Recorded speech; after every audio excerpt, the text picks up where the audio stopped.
Fourth graders, I'm going to be reading the passage that goes along with your assignment today. So if you want to follow along with me, let's get started. We've come a long way. A record number of women now serve in the U.S. Congress, and I'm starting right here where the big I is.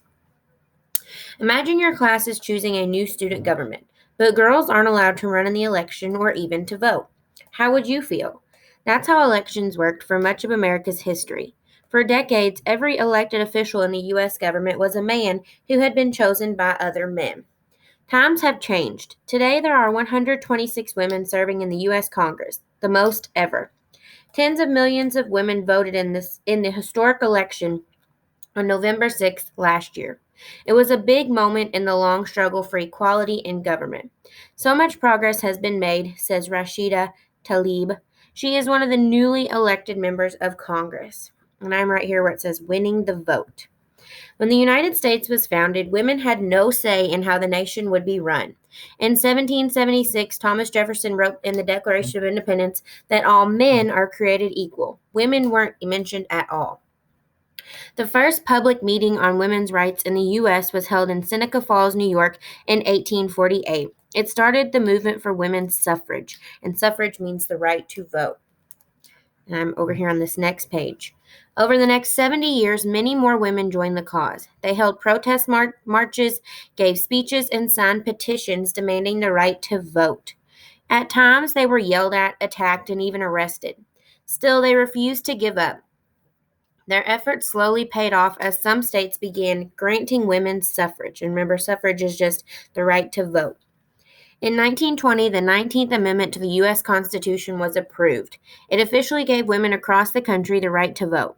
That same year, 4 women were elected to serve in the U.S. Congress. More work ahead. Over time, more and more women began running for office and winning. That group now includes Tlaib. She's one of the first 2 Muslim women ever elected to Congress. Muslim people practice the religion of Islam. Growing up in Detroit, Michigan, Tlaib never dreamed she'd represent her hometown in the House of Representatives. And I'm over here in the top. I know this article is a little hard to follow. It never occurred to me that I would be a member of Congress one day, she says. Although women have come a long way, they still aren't well represented in government.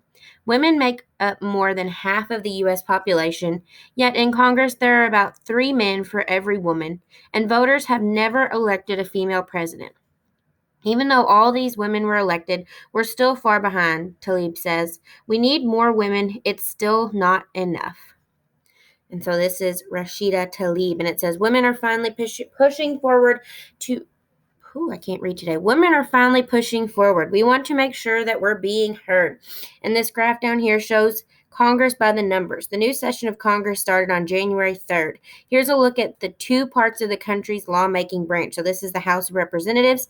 There are 103 women and 332 men, a total of 435 members.